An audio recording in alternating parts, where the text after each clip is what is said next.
모두가 금골드를 쳐다보고 있었습니다. 전쟁이 터졌다는 뉴스가 나올 때마다, 물가가 치솟아 현금이 휴지 조각이 된다는 공포가 엄습할 때마다 사람들은 본능적으로 금을 찾았습니다.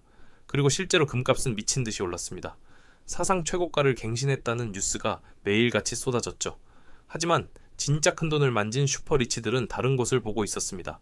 대중들이 금에 열광하며 줄을 서고 있을 때 그들은 조용히, 그리고 아주 공격적으로 이 금속을 쓸어 담았습니다. 2024년을 지나 2025년 현재 금융시장의 성적표를 열어보니 충격적인 결과가 나왔습니다. 금이 60% 오를 때 무려 2배 넘게 폭등한 자산, 금의 안전성과 구리의 수익성을 모두 집어삼킨 괴물, 바로 세은 실버입니다. 반갑습니다. 돈의 흐름을 읽어주는 남자입니다. 오늘은 아마 올해 여러분의 포트폴리오에서 가장 중요한 변곡점이 될 이야기를 하려 합니다. 우리는 흔히 은을 가난한 자의 금이라고 부르며 무시해 왔습니다. 금을 사기엔 돈이 부족해서 사는 대체자의 정도로 취급했죠? 하지만 지금 시장의 판도는 완전히 뒤집혔습니다. 지금 금융계에서는 트리플 랠리라는 말이 돌고 있습니다. 금, 은, 동구리. 마치 올림픽 메달처럼 이 세 가지 금속이 역사상 유례 없이 동시에 폭등하는 현상을 말합니다. 도대체 왜 이런 일이 벌어지고 있을까요? 그리고 왜 하필 지금 은이 가장 뜨거운 감자로 떠오른 걸까요? 우선 큰 그림부터 봐야 합니다. 거시 경제의 시계가 다시 돌아가기 시작했습니다. 지난 몇 년간 우리를 괴롭혔던 고금리 시대가 저물고 다시 돈이 풀리는 시기로 진입했습니다. 연준의 피벗의 태세 전환과 함께 시장에는 막대한 유동성이 공급되고 있습니다. 여기에 정치적인 이슈도 불을 지폈습니다. 미국의 대선과 중간선거 사이클, 그리고 각국 정부의 재정 지출 확대는 필연적으로 화폐 가치의 하락을 불러옵니다. 돈의 가치가 떨어지면 실물 자산의 가치는 상대적으로 오를 수밖에 없죠. 이것이 금이 오르는 가장 기본적인 이유입니다. 그런데 여기서 아주 흥미로운 지점이 발생합니다. 보통 경제 위기가 오면 안전자산인 금이 오르고, 반대로 경기가 회복되어 공장이 돌아가면 산업재인 구리가 오릅니다. 이 두 자산은 보통 시소를 타다듯 따로 움직이는 게 정석입니다. 공포 fear, 자아를 먹고 사는 금, 탐욕 greed, 쌀과 성장을 먹고 사는 구리. 성격이 정반대니까요. 하지만 지금은 어떤가요? 위기감과 경기 부양 기대감이 동시에 존재하는 기이한 2025년의 경제 상황 속에서 이 두 가지 성격을 모두 가진 유일한 금속이 바로 은이라는 사실을 시장이 깨달은 겁니다. 은은 지난 5천년간 인류의 돈이었습니다. 즉, 금처럼 화폐 가치 하락을 방어하는 강력한 안전자산의 성격을 가지고 있습니다. 금값이 오르면 은값은 그림자처럼 따라오릅니다. 이것이 은의 첫 번째 엔진입니다. 하지만 은에게는 금에게 없는 두 번째 엔진이 있습니다. 바로 전체 수요의 절반 이상이 산업용으로 쓰인다는 점입니다. 그것도 그냥 산업이 아니라 지금 인류가 목숨 걸고 투자하는 최첨단 산업의 핵심 소재로 쓰입니다. 이것이 바로 올해 은 가격 상승률이 금을 압도한 결정적인 이유입니다. 금은 단순히 보유하는 자산이지만 은은 사용되어 사라지는 자산입니다. 안전자산으로서의 매력에 폭발적인 산업 수요가 불을 붙이니 가격이 미친 듯이 뛸 수밖에 없는 구조가 완성된 것입니다. 전문가들은 말합니다. 지금의 상승은 단순한 거품이 아니라 지난 수십 년간 억눌려왔던 은의 가치가 제자리를 찾아가는 거대한 리프라이싱의 서막이라고 말이죠. 혹시 에이, 이미 너무 많이 오른 거 아니야? 라고 생각하셨나요? 2010년 그리고 1980년의 은 가격 차트를 보면 지금은 여전히 시작 단계에 불과할 수도 있습니다. 당시 기록했던 역사적 고점을 이제 막 뚫어내고 미지의 영역인 $70, $100를 향해 가고 있으니까요. 이미 $4,400를 넘어선 금에 비하면 은은 여전히 쌉니다. 아니, 싸다 못해 처참할 정도로 저평가되어 있습니다. 자, 그렇다면 도대체 어디서 은을 그렇게 많이 쓰고 있는 걸까요? 단순히 반지나 목걸이 만드는 데 쓰는 게 아닙니다. 다음 파트에서는 여러분이 상상조차 못했던 곳에서 은이 어떻게 블랙홀처럼 빨려 들어가고 있는지 그 충격적인 수요의 실체를 파헤쳐 드리겠습니다. AI와 전쟁, 이 두 단어가 어떻게 은 시장을 뒤흔들고 있는지 알게 되신다면 당장 은을 사러 뛰쳐나가고 싶어지실지도 모릅니다. 파트 2 여러분, 지금부터는 조금 더 섬뜩한 이야기를 해보겠습니다. 앞서 제가 은이 산업재로서 중요하다고 말씀드렸죠? 그런데 그냥 중요한 게 아닙니다. 현대 문명이 돌아가기 위해 은은 산소와 같습니다. 없으면 문명이 멈춥니다. 그리고 더 무서운 사실은 이 산소가 지금 어마어마한 속도로 타들어가고 있다는 점입니다. 가장 먼저 지목할 범위는 바로 중국입니다. 지금 전 세계 태양광 패널 시장을 누가 장악하고 있죠? 맞습니다. 중국입니다.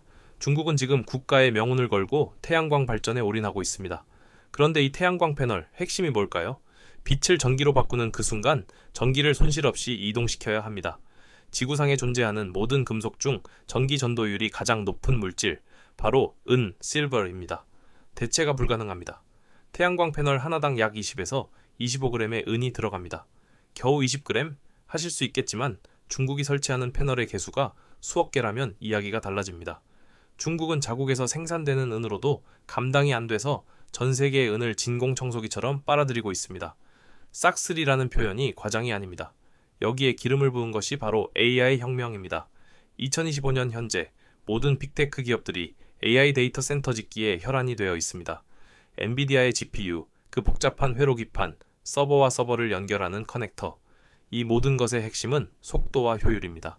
구리요? 좋죠. 하지만 AI가 요구하는 초고속 연산 과정에서 발생하는 발열과 저항을 감당하기엔 구리만으로는 부족합니다. 더 빠르고 더 저항이 없는 물질이 필요합니다. 그래서 반도체 패키징 기술이 고도화될수록 은의 사용량은 기하급수적으로 늘어납니다. 자동차 시장은 어떤가요? 내연기관차에서 전기차 EV로 넘어가면서 은 사용량은 정확히 2배가 뛰었습니다. 전기차는 사실상 바퀴 달린 거대한 전자기기니까요. 자, 생각해보세요. 태양광, AI 반도체, 전기차. 지금 전 세계가 미래 먹거리라고 부르짖는 이 3대 메가트렌드가 전부 은 없이는 한 발자국도 못 나간다는 겁니다. 은은 이제 선택이 아니라 생존 필수제가 되었습니다.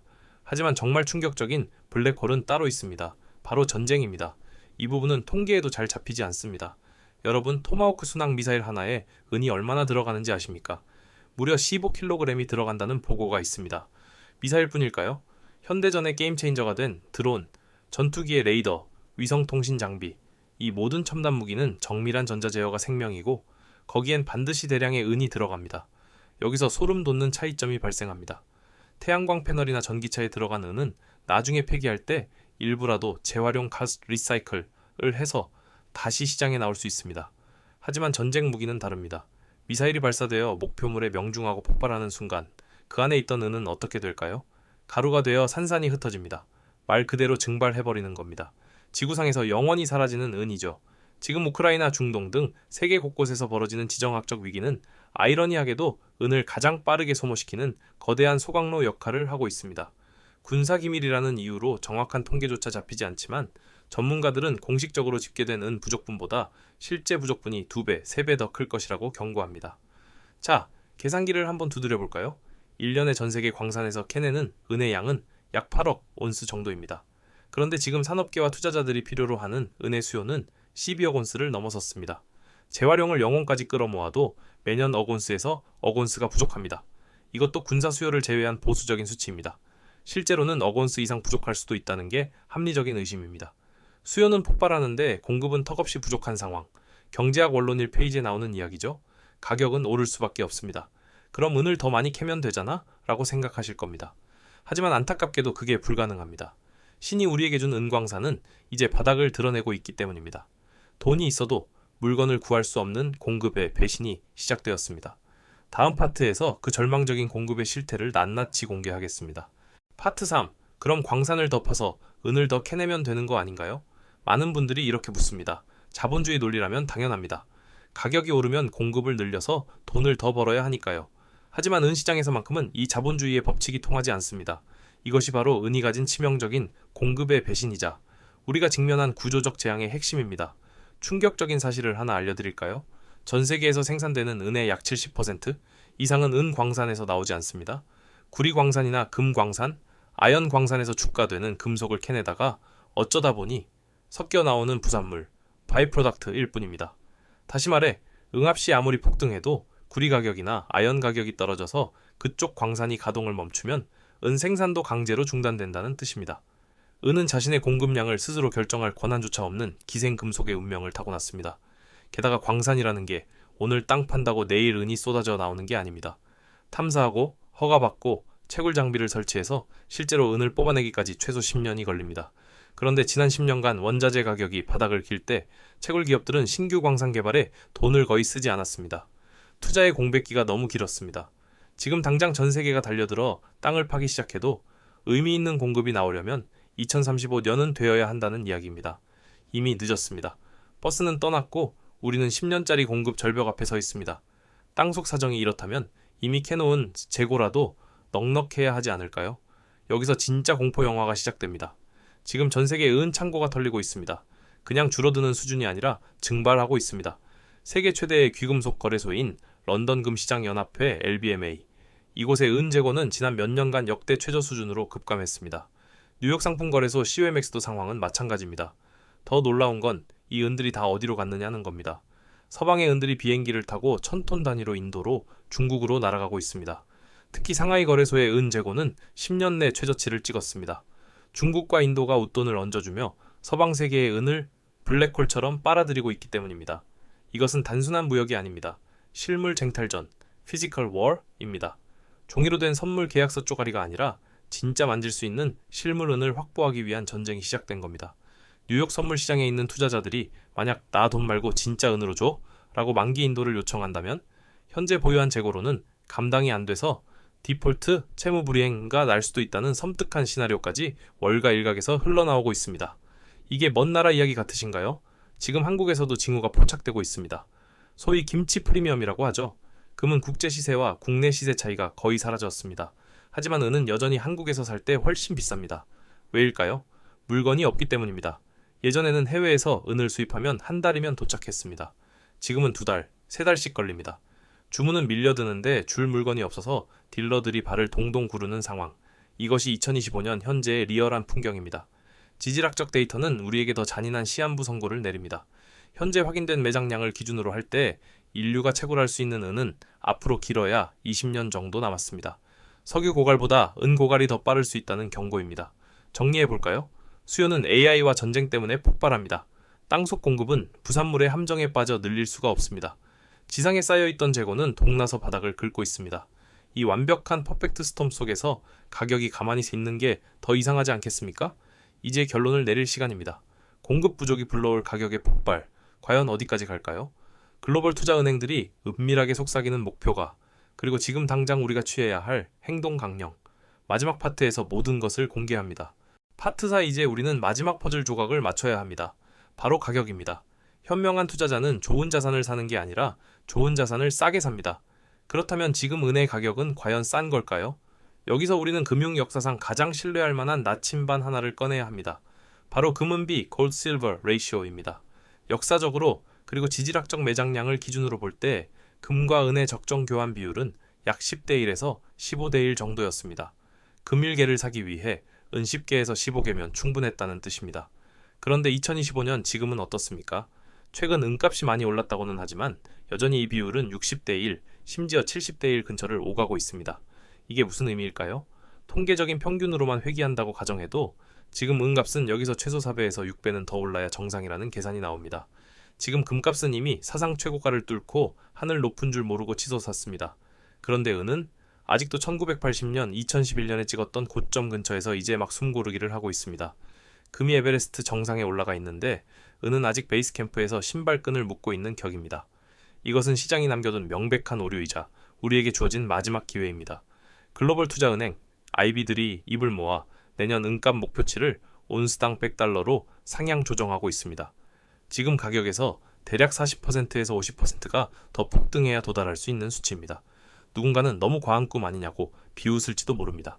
하지만 앞서 우리가 확인한 팩트들을 다시 떠올려 보십시오. 첫째, AI와 전쟁이 만든 대체 불가능한 수요 폭발. 둘째, 지난 10년의 투자 공백과 고갈되어가는 광산이 만든 공급 절벽. 셋째, 전 세계적인 재고 소진과 실물 확보 전쟁. 넷째, 금리 인하와 유동성 공급이라는 것이 경제의 순풍. 이 모든 재료가 한꺼번에 터지고 있습니다. 100달러는 꿈의 숫자가 아니라 수요와 공급의 불균형을 맞추기 위해 시장이 도달해야만 하는 필연적인 균형점일지도 모릅니다. 작년에는 금이 주인공이었습니다. 하지만 올해 그리고 내년은 은의 해가 될 것입니다. 금이 뚜벅뚜벅 걸어갈 때 은은 스프링처럼 튀어오를 겁니다. 역사적으로 항상 그래왔으니까요. 여러분, 역사는 반복됩니다. 하지만 그 기회를 잡는 사람은 소수입니다. 지금 여러분의 주머니에 있는 종이화폐, 그 가치는 매일 조금씩 녹아내리고 있습니다. 정부가 돈을 풀면 풀수록 실물 자산을 가진 자와 가지지 못한 자의 격차는 돌이킬 수 없을 만큼 벌어질 것입니다. 지금 서랍 속에 잠자고 있는 은수저가 있다면 다시 꺼내 보십시오. 아니, 지금이라도 늦지 않았습니다. 자산의 일부를 실물 은으로 혹은 은 관련 ETF나 채굴기업 주식으로 바꿔두는 것을 진지하게 고민해 보십시오. 이것은 단순한 투기가 아닙니다. 다가오는 자원 인플레이션의 파도 앞에서 내 가족의 부를 지키는 가장 강력한 방패가 되어줄 것입니다. 2025년 부의 이동이 시작되었습니다. 금의 뒤에 숨어있던 진짜 괴물, 은이 눈을 떴습니다. 버스가 완전히 떠나기 전에 이 거대한 흐름에 올라타시길 바랍니다. 오늘 영상이 여러분의 통찰을 깨우는 데 도움이 되셨다면 구독과 좋아요 부탁드립니다. 저는 다음 시간 더 깊이 있는 돈의 이야기로 돌아오겠습니다. 고맙습니다.